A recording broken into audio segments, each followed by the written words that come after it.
स्वरूप कैसा है भगवान का। भगवान श्याम सुंदर पीत वस्त्र धारण किए हुए हैं। पहला स्वरूप ध्यान से दर्शन करिए। भगवान श्री कृष्ण पीतांबरधारी हैं, पीत वस्त्र भगवान पहने हैं। भगवान श्री कृष्ण के घुंघराले केश, घुंघराले बाल हैं।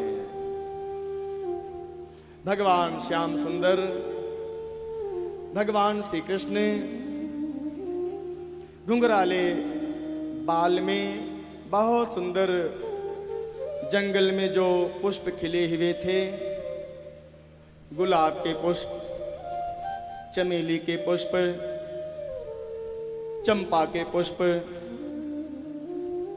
कमल के पुष्प, सभी ग्वाल बालों ने भगवान श्याम सुंदर के उस घुंघराले घने केश में जगह जगह श्रृंगार किया हुआ है। और अब भगवान श्याम सुंदर के गले में बहुत सुंदर तुलसी जी की माला है, वन तुलसी जी की माला है, कमल की माला भगवान श्याम सुंदर के गले में बहुत शोभायमान हो रही है। भगवान श्याम सुंदर के गले में जो माला है वह घुटना पर्यंत लंबा है। नाभि से होते हुए नीचे जंघा से होते हुए घुटने तक लंबी माला भगवान को गोप और ग्वालों ने पहनाया है। दर्शन करो, बहुत सुंदर स्वरूप है भगवान का। कानों में सुंदर कर्ण फूल, बहुत सुंदर माला का ही श्रृंगार किया हुआ है गोप और ग्वालों ने। कानों में इतनी छोटी सी माला बनाया है और कानों में पहना दिया है। और नीचे जो है जैसे माताओं के कान में कुंडल लटका हुआ रहता है, वैसे ही कृष्ण भगवान के कान में जो छोटी सी माला पहनाई गई है उसके नीचे फिर एक धागे में लपेट करके एक बहुत सुंदर गुलाब का फूल, कमल का फूल बड़ा सुंदर लग रहा है, लटक रहा है। और भगवान के बाजू में, भुजाओं में बहुत सुंदर बाजू बंद, ये सब फूल का ही बाजू बंद बनाया गया है। हरे भरे पत्तों का, फूल का चयन करके गोप और ग्वाल ने भगवान का श्रृंगार किया है। और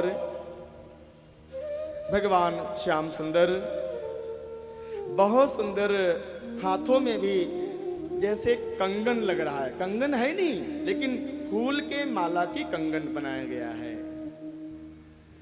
हाथों में अंगूठी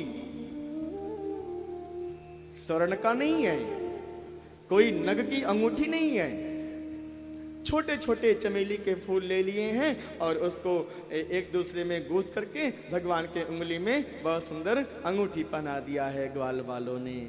दर्शन करो। और वैजयंती की माला, वन तुलसी जी की माला, कोमल पत्तों की माला, गुलाब की माला, कमल की माला भगवान के गले में बहुत सुंदर लग रही है। भगवान अब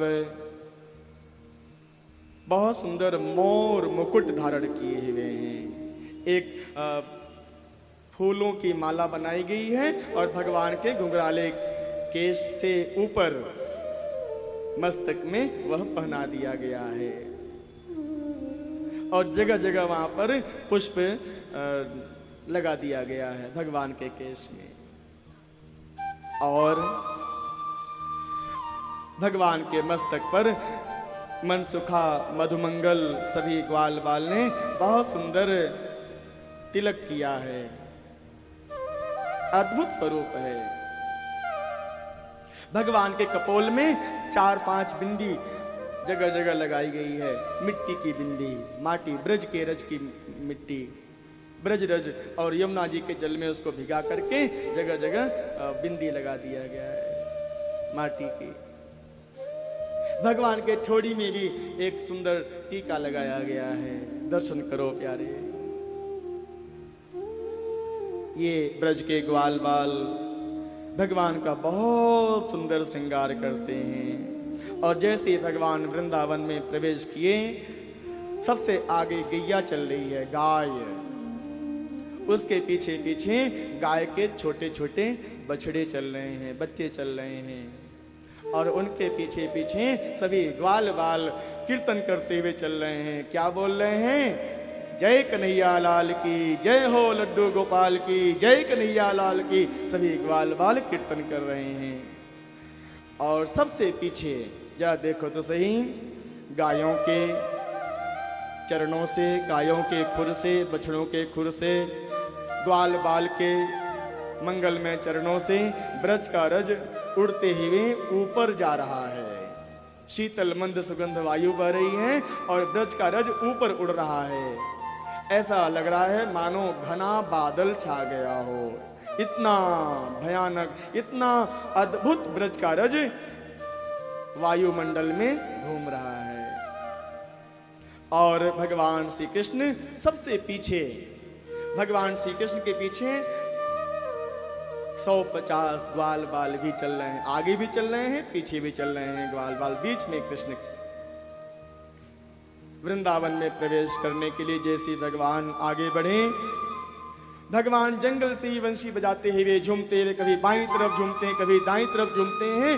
जंगल से ही वंशी बजाते बजाते वृंदावन में प्रवेश कर रहे हैं। और जैसी वंशी की आवाज वृंदावन के पंचकोशी सीमा के अंदर गुंजायमान हुई है, सारी गोपियों को आभास हो गया भगवान श्याम सुंदर के आने की बेला हो गई है। गोदली बेला, सायंकाल की बेला हो गई है। और अब भगवान श्री कृष्ण के मंगल में स्वरूप का, श्रृंगार का दर्शन करने के लिए, जो श्रृंगार गोप और ग्वाल ने किया था भगवान का, वही श्रृंगार का दर्शन करने के लिए सभी गोपियां अपने समस्त कार्य को करने के बाद बिल्कुल शांत भाव से अपने अपने दरवाजे पर निहार रही हैं। भगवान श्री कृष्ण हमारे दरवाजे के सामने से कब आगे निकलेंगे? सभी गोपियां भगवान के स्वरूप को निहारने के लिए, भगवान के स्वरूप का दर्शन करने के लिए अपने अपने दरवाजे पर खड़ी हो गई। कुछ नई नवेली गोपियां थीं, वो कैसे निकले बाहर? तो उन गोपियों ने अपने घर के झरोखे को, खिड़की को खोल दिया और खिड़की से ही अपना एक हाथ खिड़की पे लगाई है और ऐसे निहार रही हैं। कन्हैया इसी रास्ते से आएंगे, श्याम सुंदर इसी रास्ते से आएंगे। देख रही हैं कब आएंगे श्याम सुंदर। अच्छा देखो देखो, वो गैया जा रही है। अच्छा, अब गैया के बाद छोटे छोटे बच्चे भी जा रहे हैं गैया के। और अब देखो ग्वाल बाल सखा जा रहे हैं। और ये देखो भगवान श्याम सुंदर उछलते हुए, कूदते हुए, नृत्य करते हुए अब आने वाले हैं। गोपियां अब प्रतीक्षा कर रही हैं। प्रतीक्षा की पराकाष्ठा जैसी पूरी हुई है, वैसे भगवान कृष्ण का बहुत सुंदर स्वरूप गोपियों के सामने दिखाई पड़ रहा है। प्यारे, गोपियां दर्शन कर रही हैं। भगवान श्री कृष्ण 3 जगह से टेढ़े होकर बहुत सुंदर वंशी की आवाज में सभी गोपियों को मानो बुला रहे हैं। श्यामा दासी आ जाओ, रुक्मिणी दासी आ जाओ, ललिता, विशाखा सब आ जाओ। अब मैं भी आ गया हूँ वृंदावन में। सुंदर वंशी बज रही है, सारी गोपियां निकल रही हैं, सारी गोपियां आ गई हैं। गोपियों का समूह वृंदावन के उस मार्ग में, जिस मार्ग से भगवान जाने वाले हैं, गोपियों का समूह दोनों तरफ इकट्ठा हो गया है। बीच में भगवान कृष्ण की यात्रा आगे बढ़ रही है। गायों को आगे करते हुए भगवान श्याम सुंदर उनके पीछे पीछे चल रहे हैं। और अब जैसे ही भगवान श्री कृष्ण वंशी बजा बजा के सभी गोपियों को उनके घर से बाहर निकाले, वैसी सारी गोपियां सुध बुध खो करके भगवान श्याम सुंदर का दर्शन करने के लिए अपने अपने घर से बाहर आ गई हैं।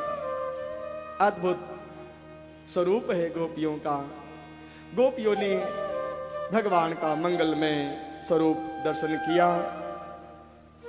और अब भगवान श्री कृष्ण वंशी इतनी सुंदर बांसुरी बजा रहे हैं कि सारे ब्रह्मांड के ऋषि, महात्मा, मुनि सभी के मन को वह बांसुरी की आवाज मोहित कर रही है।